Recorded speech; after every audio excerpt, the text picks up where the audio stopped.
আজকে যে রেসিপিটা আপনাদের সাথে শেয়ার করতে যাচ্ছি, দেখেন এটা দেখতে কতটা লোভনীয় দেখাচ্ছে, খেতে কিন্তু তার থেকেও 3 থেকে 4 গুণ টেস্ট ছিল।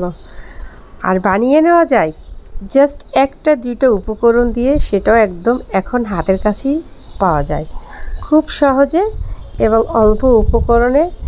এই রকম জাদুকরি একটা বিকেলের নাস্তা, 1 কাপ চায়ের সাথে বিকেলটাই জমে যাবে।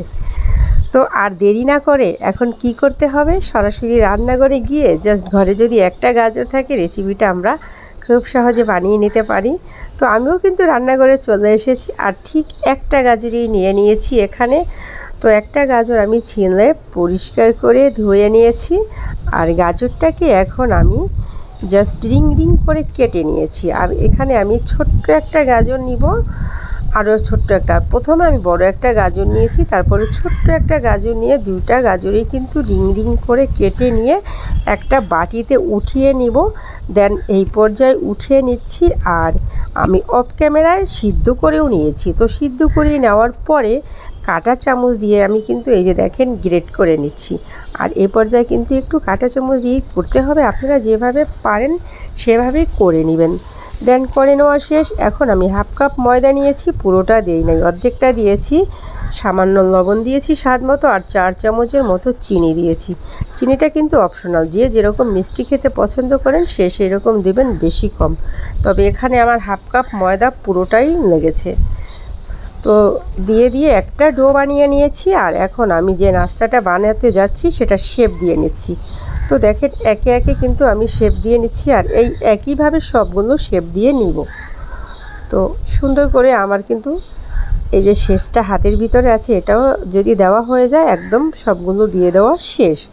এখন আমি কতগুলো একটা প্লেটে তেল নিয়ে নিয়েছি আর একটা বাটিতে পানি, স্পষ্টভাবে সবাই শুনেন।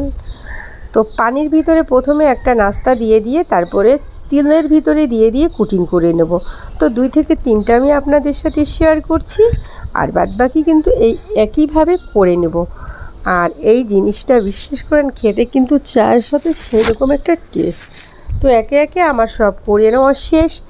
এখন আমি একটা কড়াই বসিয়ে দিয়েছি তারপর চুলায়, তারপরে পর্যাপ্ত তেল দিয়ে দিয়েছি। আর তেলটা কতটুকু গরম হয়ে যাওয়ার পরে নাস্তাটা ছেড়ে দিচ্ছি, সেটা দেখে বুঝে নিতে হবে আপুরা। তো এখন একে একে আমি সব নাস্তা দিয়ে দিব। আর মোটামুটি চুলার আঁচটা মিডিয়ামে রেখে আমি 8 মিনিটের মতো ভেজে নিয়েছি, একটু ধৈর্য সহকারে। যদি অধৈর্য হয়ে ভেজে নেন উপরের সাইডটা কালার এসে যাবে, বাট ভিতরটা কিন্তু তেমন একটা জুসিনেস থাকবে না। আর এটা যদি একটু ধৈর্য সহকারে ভেজে নেওয়া যায়, উপরের সাইডটা এতটা ক্রিসপি আর ভিতরটা খুবই জুসিয়ার এবং লোভনীয় একটা ব্যাপার। তো দেখেন উল্টে পাল্টে নিয়ে দেখেন কতটা লোভনীয় হয়েছে। উল্টে পাল্টে নিয়ে কিন্তু আমি একদম সুন্দর একটা কালার আসার পরে নামিয়ে নেব। এই পর্যায়ে কিন্তু হয়ে গিয়েছে, এখন কিন্তু আমি নামিয়ে নেব।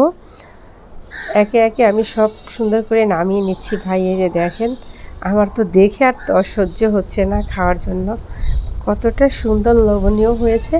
তো আপনাদের কি করতে হবে জানেন আপুরা, একটা গাজর আর 1/2 কাপ ময়দা 2 চামচ চিনি দিয়ে এটা বানিয়ে নিতে পারেন খুব সহজে। আর বাচ্চাদেরকে সারপ্রাইজ করে দিতে পারেন, ওরা কিন্তু কোনোদিনও ধরতেও পারবে না এটা নাস্তাটা কী নাস্তা। তো বানিয়ে নেওয়া শেষ। এখন একটা প্লেটে রেখে তারপরে আমি দেখিয়ে দেবো এটার উপরের সাইডটা কত ক্রিসপি আর ভিতরটা কতটা জুসি। এই যে একটা ভেঙে আমি দেখিয়ে দিচ্ছি, দেখেন কালারটা কত সুন্দর। এটা কিন্তু অসাধারণ একটা টেস্ট ছিল। তো আমি একটা কামড় দিয়েও দেখিয়ে দিচ্ছি। আজকে এই পর্যন্ত, পরবর্তী কোনো না কোনো রেসিপি নিয়ে